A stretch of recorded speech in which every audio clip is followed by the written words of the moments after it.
Hello everyone, this is Kanak Som and in this video we will learn about the types of respiration. इस video में हम types of respiration को पढ़ेंगे. तो सबसे पहला टाइप होता है एरोबिक रेस्पिरेशन, दूसरा होता है एनएरोबिक रेस्पिरेशन. आपको पता होगा ये ऑक्सीजन के प्रेजेंस में होता है. किसके प्रेजेंस में? ऑक्सीजन के प्रेजेंस में. और एनएरोबिक रेस्पिरेशन ऑक्सीजन की एब्सेंस में होता है, in the absence of oxygen. Anaerobic respiration दो टाइप का होता है, अल्कोहलिक फर्मेंटेशन और लैक्टिक एसिड फर्मेंटेशन. अब ये फर्मेंटेशन क्या होता है कि जब कोई माइक्रो ऑर्गेनिज्म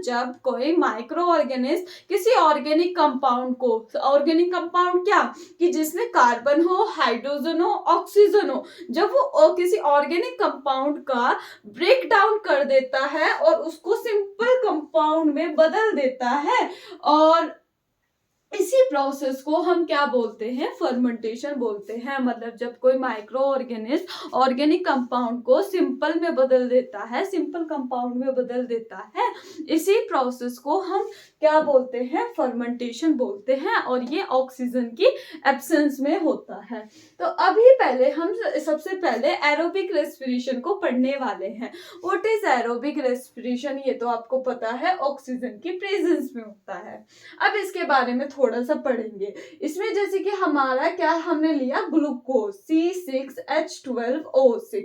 ये कौन होता है? हमारा ग्लूकोज. अब ये ग्लूकोज सबसे पहले किस में टूट जाता है? पाइरूवेट में.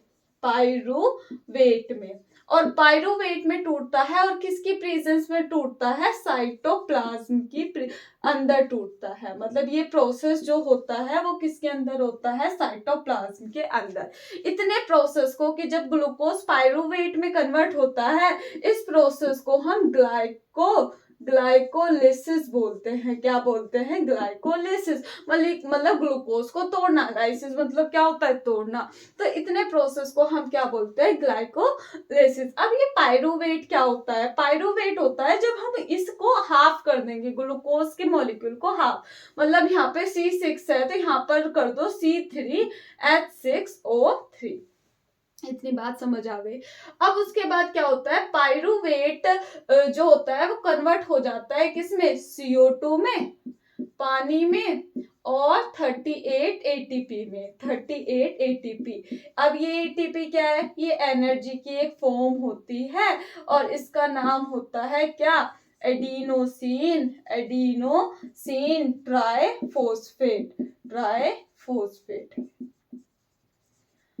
ओके.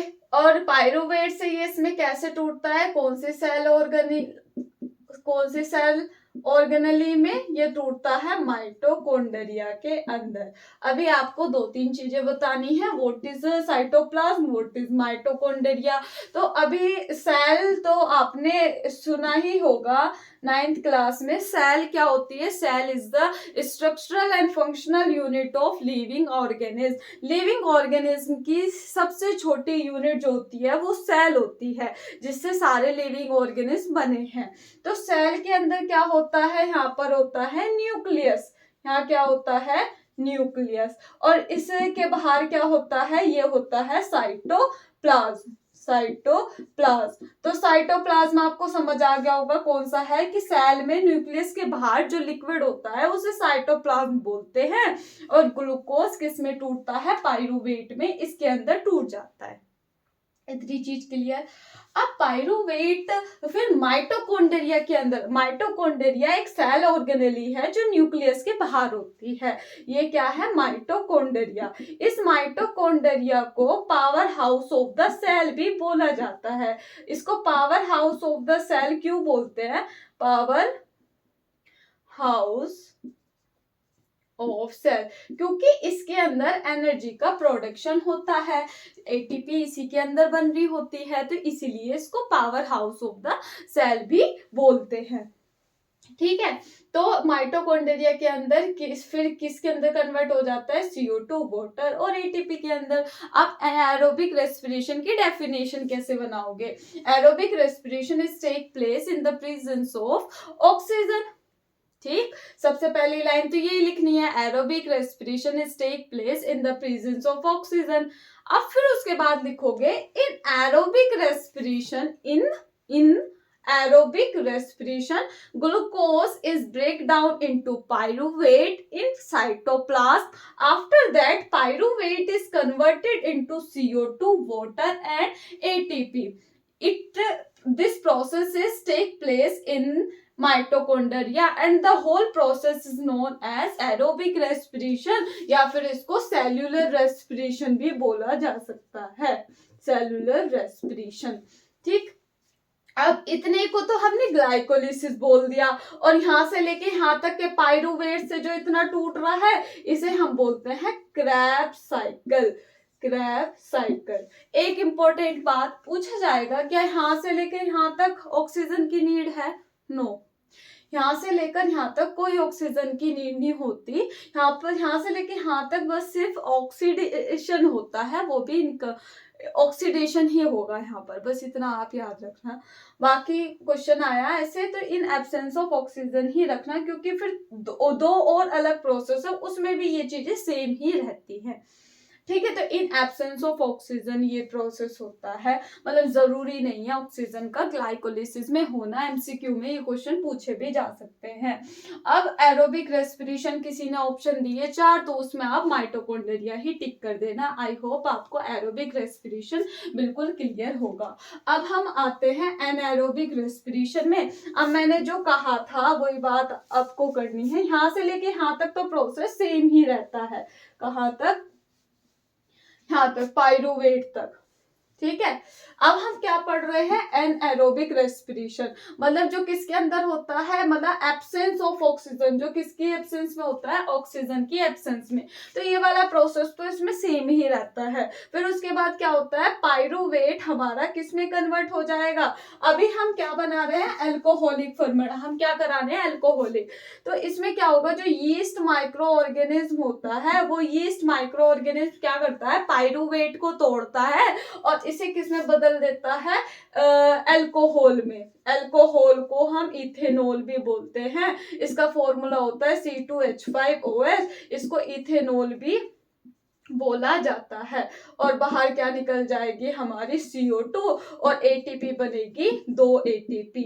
ध्यान रखना, एरोबिक में 38 बनी थी, ग्लाइकोलिसिस में 2 बनती हैं, उसके बाद बनी थी 36। तो एरोबिक में टोटल ATP कितनी हो गई? 38।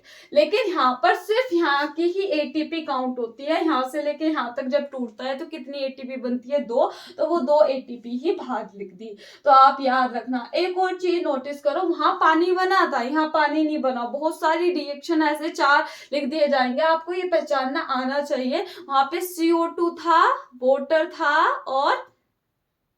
और क्या बना था? CO2, वाटर, और वहां पर बना था CO2, वाटर और 38 ATP। ये तो हमारा किस में था? ये हमारा था एरोबिक रेस्पिरेशन में।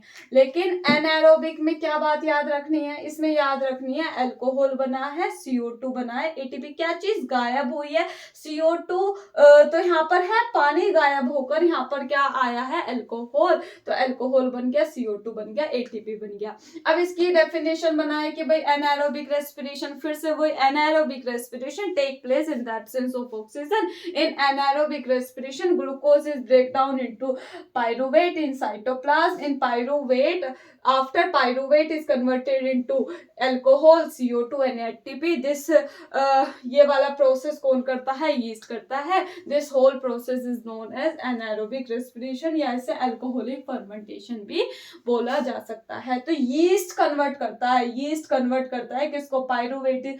किसकी वजह से होता है? यीस्ट की वजह से कन्वर्ट होता है ये। तो इसे हम फर्मेंटेशन इसलिए ही बोलते हैं कि जब कोई माइक्रो ऑर्गेनिज्म किसी ऑर्गेनिक, ये ऑर्गेनिक कंपाउंड ही तो है, जैसे कि इसमें हमने लिख दिया C3H6 और O3, तो ये ऑर्गेनिक कंपाउंड ही तो है। तो जब ऑर्गेनिक कंपाउंड को ये ब्रेक डाउन कर रहा है कौन? यीस्ट, तो इसीलिए इसे हमने क्या बोल दिया? अल्कोहलिक फर्मेंटेशन बोल दिया। ठीक बात।